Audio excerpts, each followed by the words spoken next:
It is time for the one and only, the premier, the only official podcast of Pro Rodeo.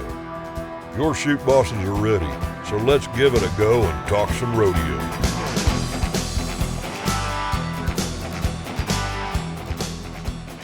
We're all set up and ready to go here at the Denny Sanford Premier Center for the Cinch Playoffs Governor's Cup in Sioux Falls, South Dakota. I'm Alex Dodd, joined by Tracy Rink. Welcome to the Chute Bosses. Filling in for Tanner this week because he's back at HQ making sure everything's buttoned up before the end of the regular season.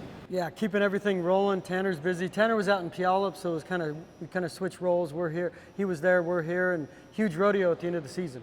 Yeah, I mean, and this is really a championship setup, and it feels like a championship event, and that's the point. I mean, with all the money here and everything that's on the line, it's got to feel like a championship event. Yeah, I mean, the winners here, you win your event, $30,000. And if you run the table, you could win up to almost $55,000 if you won rounds and won your event. It's just crazy money. It's never been like this. It's a $1.3 million rodeo. It just means so much to these Cowboys to have one big rodeo right before the season in September 30th.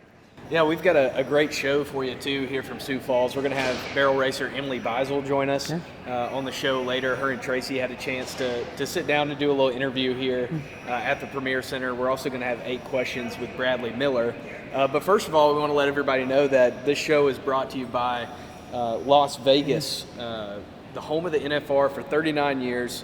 Come see why Vegas is the sports capital of the world this December, when pro rodeo's best saddle up and ride at the NFR. And man, it feels like this is really an appetizer for Las Vegas, what we've got here, and can't wait to be over there in Las Vegas here in just a couple months. Yeah, December 5th through the 14th is when the NFR kicks off, the 2024 edition. And I'd say probably 95% of the people competing here probably will be in Vegas. I mean, because of the way they had to qualify to get here, top 4 from Puyallup, and then the remaining 8 in the tour standings. Almost all these guys and gals are all probably going to be in Vegas. So yeah, this is as close as you can get to an NFR in Sioux Falls, South Dakota. Yeah, it kind of brings us to our pro rodeo props here too, and the pro rodeo props this week goes off to the committee here with the Cinch playoffs and the Governor's Cup in Sioux Falls. I mean, you're going to see it through all of our coverage this week, but this really, like we mentioned earlier, just feels like a big-time event, and it is. Yeah, $1.3 million, the Denny Sanford Center, state-of-the-art. That's where we're standing here in the lobby. And Rory Lim will give him credit. He went out on a limb a couple years ago. They announced it was coming here. And, everybody thought, oh, it's coming here, but, what is it going to be? And it's gotten bigger and better in a hurry. They have a big back number ceremony last night that we were able to attend at the Alliance across the street. It's just an incredible event. And one, I've been at the PRCA 11 years, and I've never seen anything like this at the end of the year up until last year when they brought this on. Yeah, and the Cinch playoffs, too, it's really changed rodeo for the better in a lot of ways. I mean, for starters, a lot of small towns have upped the ante with their rodeo payouts, and they get some of the best in the world that come out all through the summer. And it really feels like everything builds to this one final moment, this one push for people to get into the NFR. Yeah, and you essentially have to rodeo in the tour. You don't have to go to every tour, but there's 60 tour rodeos, and you have to be in the top 24 just to get to Puyallup. So there's incentive there, but like you said, the incentive is a lot of these tour rodeos used to be somewhat smaller rodeos, but they upped their purse so much that they became part of the tour. And that's even better because that way you can guarantee pretty much it's not 100% positive, but you can guarantee a lot of the primetime guys are going to be there because they need the points. Yeah, and then those people that qualified and fought their way out of Puyallup, they're here for $1.3 million in payouts, life-changing money. They got a chance to win some other stuff on the side that the state of South Dakota, Cinch, and the Governor's Cup have put up. So we're excited. I mean, I'm ready to go. I'm ready for the chutes to open, and let's get this thing moving. Yeah, this is your first time here. I was here, fortunate enough, when they announced it, and it was a big deal. And then last year, Tanner and I were here, and the whole crew, and now the whole crew's back. But it's just the venue, everything's. I mean, it's nice to go somewhere where you feel appreciated, and that rodeo is a big deal. And obviously, South Dakota and rodeo go hand in hand. Yeah, South Dakota, a huge history in rodeo. They've got 2 finals here in the state now with the X-Bronx and then this here at the Governor's Cup. Kind of brings us into our short round as well. We got a lot of people who are hoping that things work in their favor this weekend in Sioux Falls. Got some people on the bubble that are hoping to win some big money, and some other people that really want to shore up their footing and make sure that they're going to be in Vegas. Yeah, I mean, there's so much on the line here. I mean, the rounds pay $10,000. So, I mean, there's 2 rounds, so they pay 10, 7.5, 55, and then 2,700. And then to win it, it's 30,000. To take second, it's 22.5. I mean, that's crazy money. That's like winning 30,000 is essentially like winning a round at the NFR. 22 is like it used to be a couple years ago. So it's just an incredible event, and these guys need it, obviously, because if you win money like that, you're going to the NFR. If you're teetering, you know, because there's so many guys, and I know it sounds cliche, I sound like I'm on like America's Got Talent or something. It's never been the talent like this before, but like literally 10 through 15 or 10 through 17 in a lot of our events are separated by like $5,000, which is insane. So I mean, that's one check here. Yeah, I mean, I know a guy we were talking to earlier that me and Taylor were talking to, our videographer who's producing the show here on the road. He's right there on the bubble. You know, he's sitting at like 13th in the tie down roping coming into the week, and a win here could really make sure that he's going to make his first trip to Vegas as a rookie. And that was Coleman, right? Cole Clemens. Clemens, yeah, Texas roper. Yeah, and I mean, and it's crazy how much these guys are winning. Back in the day, I sound like Clint Eastwood, get off my lawn guy, but you could get in the NFR with like 60,000. Now, almost all these events, you have to have like 120, 125 to feel safe, and honestly, that's not even super safe, and that just tells you what the money means, the TV, everything. Rodeo's just gotten bigger and better, and it means it's great things for the PRCA, it's great things for the contestants themselves. Yeah, and we're ready to go. There are going to be a lot of people in this building tonight. They're going to be ready to go. We're going to go ahead and throw it to 8 questions. Tracy had a chance to talk with Bradlee Miller last night, and then we're going to move into our feature interview where Tracy got to sit down with Emily Beisel. So looking forward to hearing both of those. Yeah, we'll be right back after this. Favorite movie? Talladega Nights. Favorite TV show? Grey's Anatomy. Favorite restaurant? Landry's. Favorite rodeo? Oh, that's going to have to be Houston or Calgary, but I'm going to say Houston. What's the rodeo you most want to win? National Finals, but other than that, probably Houston. What would you name the horse? Like if you were a stock contractor, what would be the name you choose of the horse? What would be the name I would choose of a horse? It would have to be something scary. I don't know. I have a bull that's going to go just per race next year. He's going to be Bad Brad. So, describe your event in one word.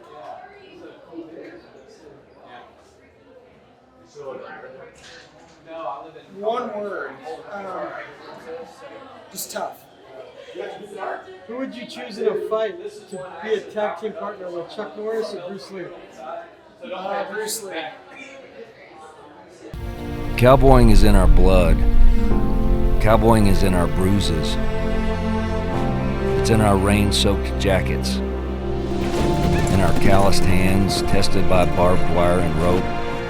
Our mud-stained boots to the crown of our resist-all hat. You live out west for even the shortest time, and there's one thing you learn. You can't pretend out here. Resist all. We live it every day.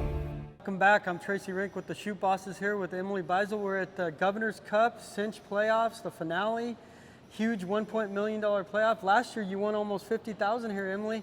Catapulted you from 10th to right in the championship mix. Can you talk about what it was like last year coming here and doing so well? It was a dream come true, honestly. I mean, my expectations truly weren't very high. I was coming in on a young horse. You know, I've had her for a couple years, but I hadn't rodeoed on her very much, and she's exceptionally talented. But, you know, you just never know. Sometimes they take right to it, and sometimes it takes a little bit of time, and man, she lit them up. I mean, the first round to split the win, you know, with Brittany Posey, Tanazi, and Titan, who had been on fire. Right. But yeah, it's just, I couldn't believe it. I was really blown away, and then the fact that she did it again, right, and again, and again. You know, 4 runs in a row to win this deal was just truly incredible, and yeah, we were pumped. I mean, that was pretty amazing. To see a check like that at the end of the season, I'm sure you'd like to duplicate that performance, but to see almost 50,000 like the last day of the season, essentially, that's got to mean a lot, just financially, but confidence-wise, and getting to the NFR. Absolutely. I think that was almost a third of my entire year's earnings that happened in 3 days. Wow. Yeah. So that's how much of an impact this rodeo has on our year. I mean, it's definitely a game changer, and something that once we figured out what they were trying to do, we had to prioritize making sure we got to come here. So is this fast here? I know there's different arenas that are fast, some are different, longer, but what's this? Describe this to our viewers, what this run is like for you. This is a lot like the Thomas and Mack, truly. I mean, it's a small, hockey arena, basketball court type size, so we're running 13, 14 second runs in here, so it's pretty tight. And it has that feel, that same feel that you get at the finals. The people are right there with you, and so yeah, it's a lot smaller. We just came from Mandan last week, which is a big open standard pattern. So I changed horses. I rode Chewy at Mandan. I'm going to ride Liza here at Sioux Falls. Right. So Liza, like I said, did you ever see this horse coming to this forefront so fast? I did. I knew her really well. I bought her from one of my good friends, Okay. Shelby Ridling, and she'd had her since she was a yearling, and she kept telling me, she said, "This is your next one, this is your next one," and I was like, sure, and anyway, and all it took was me putting my leg over her one time, and I was like, this mare is so talented and so special. But sometimes I feel like as barrel racers, it's our job to not get too wound up, Right. and even when you have that kind of a horse, you want to take your time with them and make sure you put them in a situation to be successful. That way she can go on to do what she has. Sure. So you have a buckle you're wearing, and I thought it might have been, I mean, who knows, people wear different buckles. Can you talk to our viewers about what buckle you got on? Yeah, I've been pretty fortunate. I've won 8 go-rounds at the NFR. This was go-round number 3 for me, which was the first round that I won whenever we were in Texas, in Arlington. In 2020. Yeah, and that year I felt like I was coming into the finals. I was very confident. I had super high expectations, and I absolutely got humbled so hard the first 5 rounds. And I was able to get the win in round 6, and it just really meant a lot to me, because it meant a lot about perseverance and believing in yourself and not quitting, and to keep digging deeper. And I had to figure out why it wasn't going our way and make some changes. And and that horse responded. I was on Chongo then, and he responded really, really well with the changes, and we had a blast the last half of the finals. But that was a tough one. That was definitely tested me. So I'm assuming the gold buckle, that's the one you want to be wearing, right? Absolutely. That's the goal here. That's why we're here. We're trying to win as much as we can to get it within reach. Right. We want to have a chance at it when we get out to Vegas. There's so much money in Vegas. I mean, I really believe you can come in 1st or 15th, and if it's your turn, you can make it up out there. But it does take a little bit of pressure off if you come in, ranked a little higher, and you don't have quite as much work to do. Sure. You speak about perseverance and things. How much do you enjoy maybe being a role model? I mean, obviously the future of the sport has to keep growing, and they watch stars like yourself on TV and do well. How much do you enjoy that aspect of it? Oh, it's everything. I grew up not in a horse family. I mean, my parents always encouraged me to chase my dreams, believe in yourself, and I just, I don't know, I want to be that for those little girls that are looking up, and little cowboys too. I mean, anybody that believes that they can do this and this is what they want to pursue, then I want them to know that it's possible. Anything is possible if you're willing to work hard. What do you enjoy most about just the Western lifestyle? I mean, because you guys are on the road like rock stars. I mean, there's so many rodeos out there, and I mean, I know you have limits on rodeos, but you guys are on the road, you travel. I mean, you're probably dizzy of one city to the next. Oh, yeah. What's the lifestyle like? I feel like we're kind of glorified carnies, for being totally honest. But this rodeo is wonderful because we're here, we're parked, they have, sports med to take care of us, we have hospitality every night. We get to stay put in one place. We have practice in the morning. We had an amazing back number ceremony last night where they fed us a really nice meal, and it just was fun to actually spend time. And they're my friends. I know they're technically competitors, but we're all out here cheering for each other. We've been through the highs and lows all season, and we are almost to the end. So it's really cool to get to enjoy those moments with everybody that's worked hard. I mean, it really is a big family out here. Sure. So I don't want to hold you up too much. I know it's a busy weekend. There's barrel racers that have done this for a really long time and been successful. Do you ever see wow, you probably never thought you'd be this good. Yeah. I mean, and now you're one of the best. How long do you see you doing this? I feel like that really depends on horsepower. Yeah. When you have a great horse, and right now I'm very, very blessed. I have 3, I feel like, that are top notch, that anybody would call A-team in their trailer.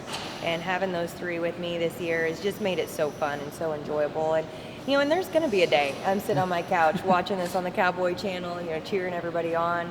I hope that day is a lot later than sooner. But it's been a huge blessing. I'm very thankful for the journey that I've been on thus far, and I hope it lasts a lot longer, but you never know. I mean, we're just going to ride it out till this wave crashes. Sweet. Well, I appreciate your time. Best of luck, and maybe this year you get 50,000 here at the Cinch playoffs. Yeah, I know. I was like, I was pretty pumped when they upped the payout even more. I was like, new goals. Yeah, see if we can win some more money. So we're going to try, give it our best effort. Well, thank you for your time. Best of luck. It's Absolutely, Emily thank Beisel here, stopping by on the Chute Bosses, and it's just an incredible environment here. She mentions this, like 1.3 million, but the surroundings, it just makes you feel like you're welcome here. Farm life means always hoping for the best, but planning for uncertainty. You have to be ready for the next everything, the next dawn, the next season, the next harvest, the next technology, the next challenge, and the next generation. No matter what comes your way, we can help keep you ready for the next. Welcome back to the Chute Bosses. Alex Dodd here with Tracy Rink, filling in for Tanner Barth today. He's back at HQ. Great interview with Emily Beisel, and with somebody that won a ton of money here last year, can really speak to what this event can do for somebody's season and setting them up for the NFR. Yeah, she said she won a third of her money last year, 43,000, a little more than that, just at this event last year. And I mean, she went from 10th in the world to 3rd, and I mean, as she mentions, you could go from 15 to 1. It's harder, but if you can start 1, 2, or 3, it takes a little bit of the pressure off. You don't have to try to go after every single round or have to win every round. But it's just great to see. The coolest thing about Emily is a lot of these people, they're crawling on a saddle when they're crawling out of the crib. Yep. Like it's all they know. They know the Western way of life, men and women. And she said she wasn't even from a rodeo family. Her family just said follow her dreams. And it's one thing, I mean, you and I have been in the sports business and people tell you follow your dreams. It's one thing to tell people to do it. It's another thing to be at this level and do it. Yeah, and that's another good thing too. You talk about being a role model and kind of setting an example for the next generation. I'm sure there's a lot of people that aren't from rodeo families that maybe want to try it. And Emily's a great example of somebody that did that, and you know, not only has had some success, but and she's been in the NFR 5 years in a row. Yeah.